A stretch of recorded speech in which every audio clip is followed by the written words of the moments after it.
Ohio State Player Spotlight, sponsored by Logan Services. We make home comfort easy.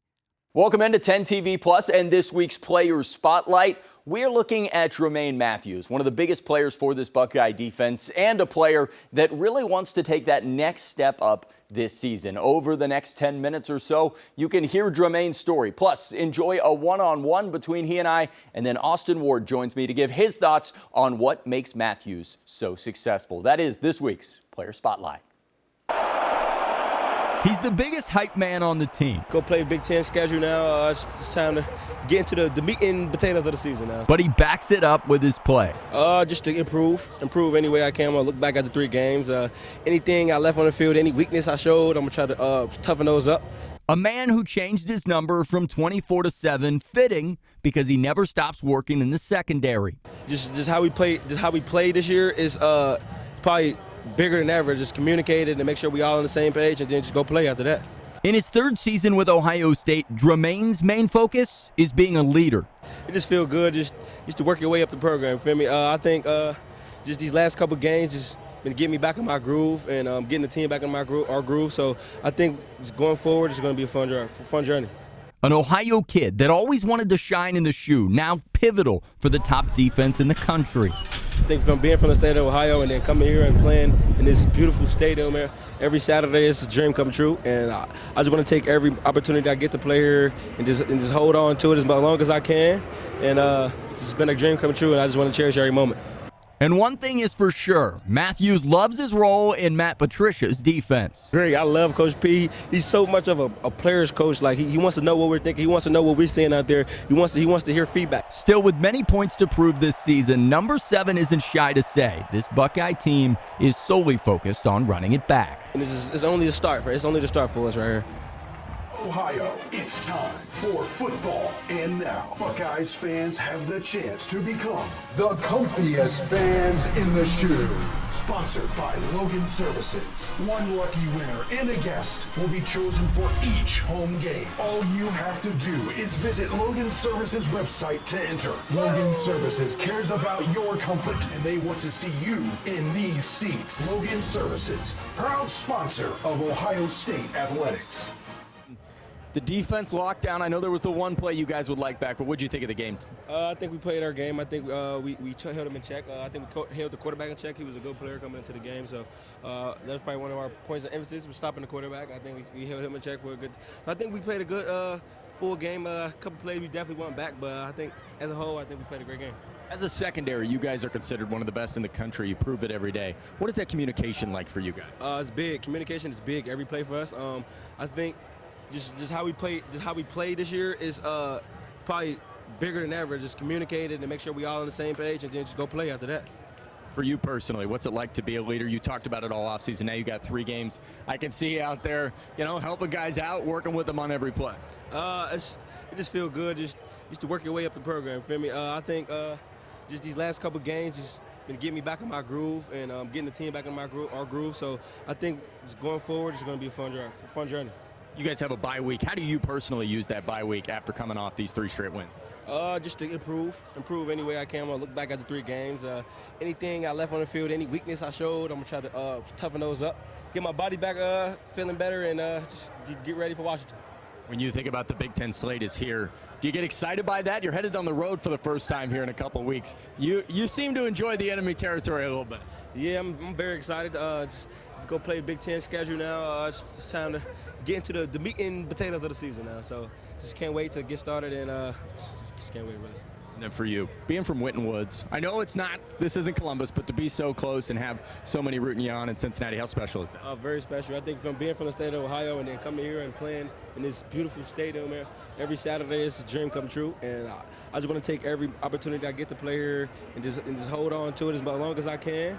And it's been a dream come true, and I just want to cherish every moment.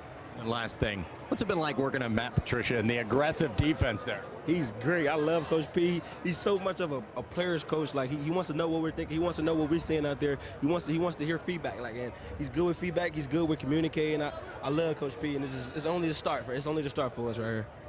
All right, for more on the player spotlight of Jermaine Mathews, want to bring in 97.1 The Fans, Austin Ward. And Austin, let's just start with the impact he has off the field, because I do think that's been the biggest thing to see his growth this year. He's in the huddle pregame as they get all the defense together. He's the one lighting these guys up, both on the sidelines and when they're in the middle of the game. How important is that for this team? And he's always been doing that to opponents, sometimes in the corner of the horseshoe.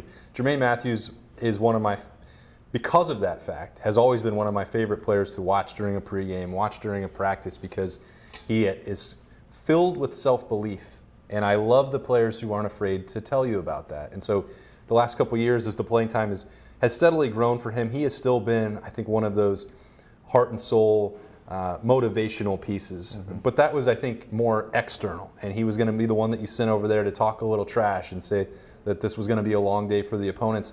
And now the new element that you've seen from Jermaine is channeling that more internally for Ohio State. And I think the way that he's done that as an on-field leader and a practice leader in weight room workout situations has been really cool to watch as he's come into his own in that regard. And there were moments, Adam, going back to spring practice, where Jermaine would take his rep and then he would watch, a Devin Sanchez and Aaron Scott. They'd go through and he'd be going over there immediately to give them some pointers when Tim Walton's running drills and they're still going to get some coaching and some tips from their teammate. I thought that part is the next wave for Jermaine Mathews. It's really cool to see.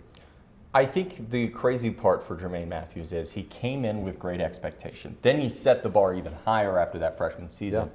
Yeah. And he's reached that bar. I mean, that Texas game to open the season was one of the best performances I've seen from a cornerback, and he's continued to build on that. What allows him to be so dynamic on the field and cause so many problems for offenses? Yeah, it just incredible athleticism.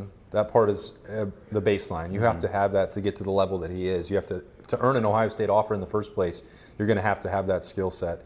And he, I think, was born with the mentality needed to play at cornerback. So you have those two things, and then you add in the level of work ethic, commitment to the game, love for the game that Jermaine Mathews clearly has. And I mean, every time you watch him come off of a practice field on a Tuesday or a Wednesday, it's a big smile on his face. And I think that sometimes that can maybe be overblown, but if you don't enjoy what you're doing, it's probably going to be difficult for you to commit to elevating your craft. And that part is not in question with Jermaine Mathews. But what also allows him, like just from a pure cornerback, defensive back standpoint, he is fast. He is willing to play physically. He's not afraid to try different positions. And he takes coaching really well, whether that's from Tim Walton or now Matt Patricia. I think, Jim Knowles, I think some of it felt like there were times that they were butting heads, but I think it's because Jermaine Mathews wants to be pushed to the next level, and he will ask for explanations about what he's supposed to do. He may challenge them in a vocal way to a coaching staff that not everyone's accustomed to. It's the same might even be like trash talk style, the way that he does for opponents or on the practice field with teammates. But I think it's because he just has this passion for improvement that lends itself to a rare level of motivation, and that's what's making him great. It's really interesting in the interview you just heard. You heard him talk about Matt Patricia, and he and Jim Knowles butted heads a little bit. Yeah. They weren't shy about that. Neither of them were. He and Matt Patricia seemed to work together so well and putting him in position to make plays. Also in the coaching aspect. I mean, Jermaine seems to love to learn in this game. You talk about the smile. He's always enjoying that next step, and he's not afraid to, speak his mind, to say things, but it's when you see a player do that, but then back it up with the play on the field, that's different. That matters. Yeah. And so what does Jermaine Mathews, what is his ceiling for this season and with this Ohio State team? I mean, are we at the ceiling, which is I don't think so. Just being a constant force on defense, or what does that look like? Yeah, I think Jermaine would be the first to say that he hasn't touched the ceiling. And part of that is because if you look at those first couple of years, and he did not get on the field as much as he would have wanted to. Those reps are important, but I think he understands why. I mean, you were on a team with Davis Igbinosun and Denzel Burke a year ago. You look at the pipeline of corners that have been through here. You have to sometimes pay your dues before you get on the field, and I think Jermaine understood that. Now, he was still getting some opportunities. Got start as a freshman. Opportunities when Denzel Burke was hurt last year. But he is still, I think, just scratching the surface of what that potential can look like. He's going to get better and better the more games and more high leverage snaps that he faces. I think last year it certainly wasn't perfect at times, and to say that just because the Texas game was so good and the ensuing couple of weeks when you're dealing with Grambling and Ohio aren't going to be the truest tests and the barometers of what Jermaine Mathews looks like as a finished product, like that's going to come down the road. And I think those biggest games when you're facing a Drew Howard in Penn State, when you're trying to go on the road and win in the Big House and Bryce Underwood, like those are the games where we're truly going to see, I think, the best of Jermaine Mathews. And that you don't want to be a finished product after game 3, even if it's your junior season. You want to be playing your best at the end of the year, and I think there's still room for him to get better. Last thing.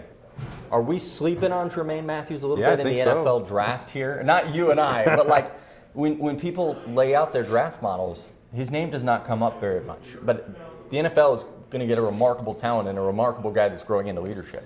Are you saying he's already declared for the NFL No, draft? I'm just saying we always talk about that. With Jeremiah, we were talking about his draft stock 3 games into his freshman season. And I think a lot of that is because it is the combination of Jermaine and Davison Igbinosun that helps make this Ohio State secondary so great. And Davison is guaranteed to be in the NFL draft. And I think you look at the length that IGB has and the body of work, the 4 years of college football, that the tendency would be immediately go to that guy if you're a scout, a general manager, a mock draft or whatever. Like, this guy's played so much more football than Jermaine Mathews. But I do agree with you that means Jermaine is being a bit overlooked. I'm not going to be surprised. In fact, I almost expect Jermaine to be in the NFL draft early next year. But if you're not paying attention to what he's doing, and I think some of these other opportunities for him to line up in the slot will only help him and enhance his value moving forward. It reminds me a little bit of Shaun Wade. If he's got some of that ability to play multiple positions, he wants to be an outside corner. He should stay an outside corner.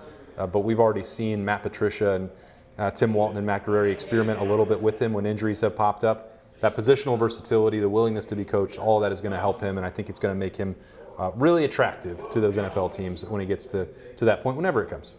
He is Austin Ward, 97.1 The Fan. Hear him every week on The Beat with Austin and Berm. The Beat with Austin and Berm. I'm Adam King. Thank you for watching this week's edition of Player Spotlight.